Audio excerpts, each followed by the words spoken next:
Assalamualaikum. Welcome to the official page of Talha the educationist. आज की हमारी वीडियो का टॉपिक है इंटरनेट ऑफ थिंग्स और आईओटी। अब हम बात करते हैं एप्लीकेशंस ऑफ आईओटी की। आईओटी जो है वो बहुत ज़्यादा जगहों पे इस्तेमाल हो रही है। सबसे पहले इसकी जो एप्लीकेशंस है वो कहाँ पे हैं? Consumer applications. कंज्यूमर एप्लीकेशंस के अंदर आ जाते हैं स्मार्ट होम्स।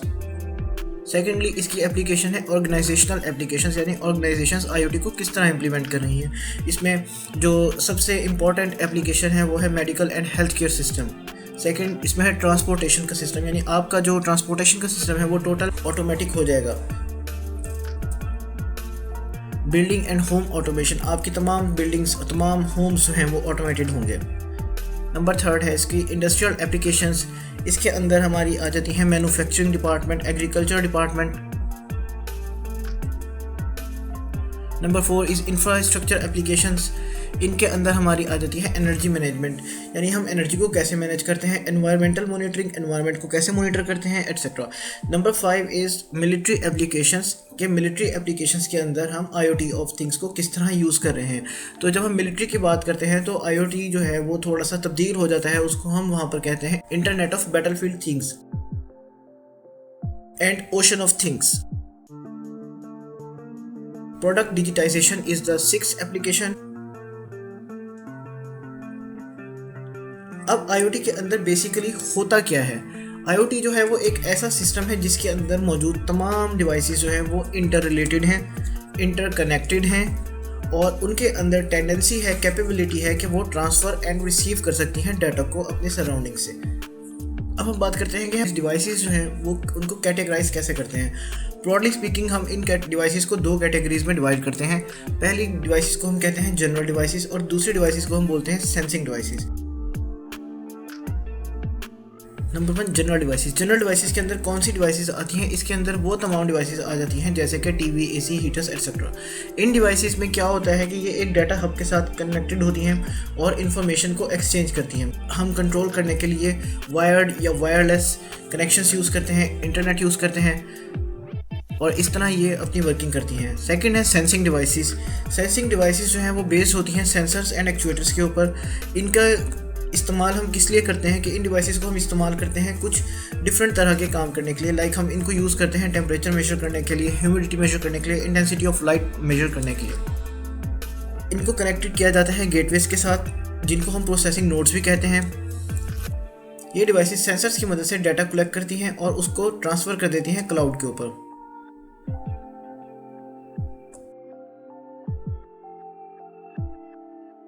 फिर क्लाउड एक्ट करता है एक स्टोरेज और प्रोसेसिंग डिवाइस के तौर पे, और उस रिसीव डाटा को इंटरप्रेट करता है, एनालाइज करता है और इन्फेरेंसेस बनाता है। फिर उसके बाद हम एक्शंस देखते हैं। सेंसिंग डिवाइसेस जो हैं वो कनेक्शन कैसे यूज़ करती हैं? वो वायर्ड कनेक्शन भी यूज़ कर सकती हैं या वायरलेस कनेक्शन भी यूज़ करते हैं। It depends upon the situation.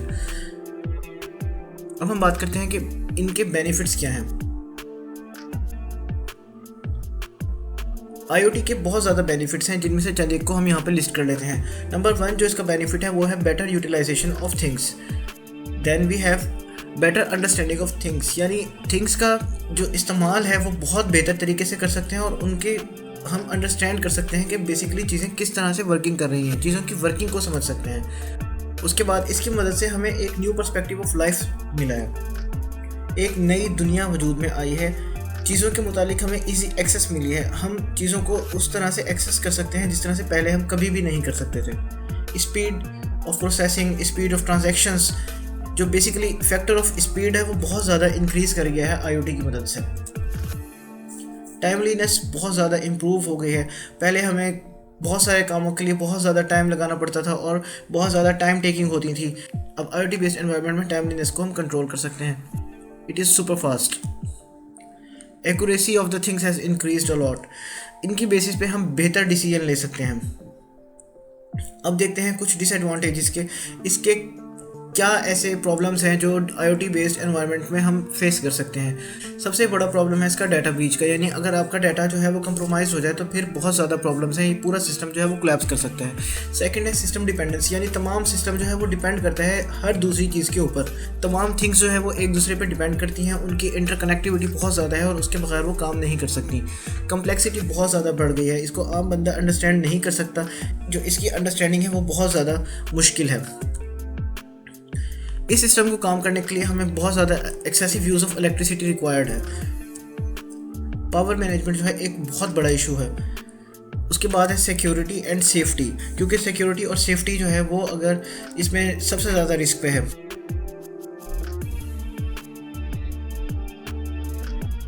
अब हम देखते हैं एक कंप्लीट इम्प्लीमेंटेड IoT किस तरह की होगी, या complete implemented IoT based life हमारी कैसी हो सकती है। तो इसके लिए हम देखते हैं एक एग्जांपल को,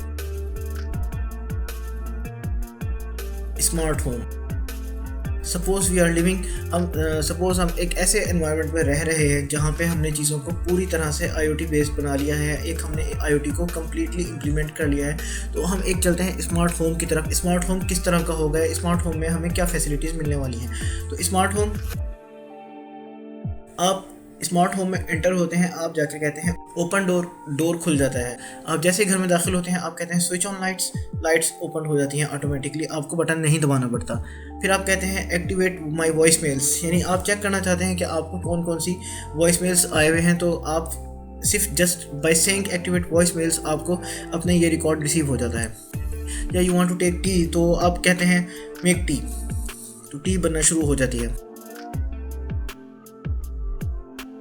इसी तरह आप महसूस करते हैं ज़रूरत कि आपको म्यूज़िक सुनना चाह रहे हैं, आप कहते हैं प्ले म्यूज़िक, तो म्यूज़िक प्ले होना शुरू हो जाता है। आप कहते हैं चेक न्यूज़, तो आपकी न्यूज़ आना शुरू हो जाती हैं। इंपॉर्टेंट ईमेल्स चेक करना चाहते हैं, आप कहते हैं ओपन माय इंपॉर्टेंट ईमेल्स, तो आपकी इंपॉर्टेंट ईमेल्स जो हैं वो आपको पता लगना शुरू हो जाती हैं। इसी तरह आप चेक करना चाहते हैं कि आपकी कल की अपॉइंटमेंट्स कौन कौन सी हैं, तो आप जस्ट कहते हैं रिव्यू माई अपॉइंटमेंट्स, तो आपकी अपॉइंटमेंट्स की डिटेल आना शुरू हो जाती है। इन सारे कामों के बाद आप कहते हैं कि जी ठीक है मैं कुछ देर रेस्ट कर लेता हूँ, आप कहते हैं स्विच ऑफ लाइट्स, तो आपकी लाइट्स ऑफ हो जाती हैं। फिर आप चाहते हैं कि नेक्स्ट डे का मैं अलार्म सेट कर लूँ, तो आप कहते हैं सेट अलार्म, और कल के लिए जो भी आप टाइम सेट करेंगे उसके मुताबिक आपका अलार्म सेट हो जाता है। Then you can go to sleep. इस तरह इसके अंदर और भी बहुत सारी चीज़ें शामिल होती हैं। जो स्मार्ट होम हमारा होगा तो उसमें बहुत ज़्यादा चीज़ें शामिल होंगी। तो this is going to be a very comfortable life if IoT is completely implemented in its true essence. But again, there are some challenges, there are some risks associated with the implementation of IoT. So hope for the best.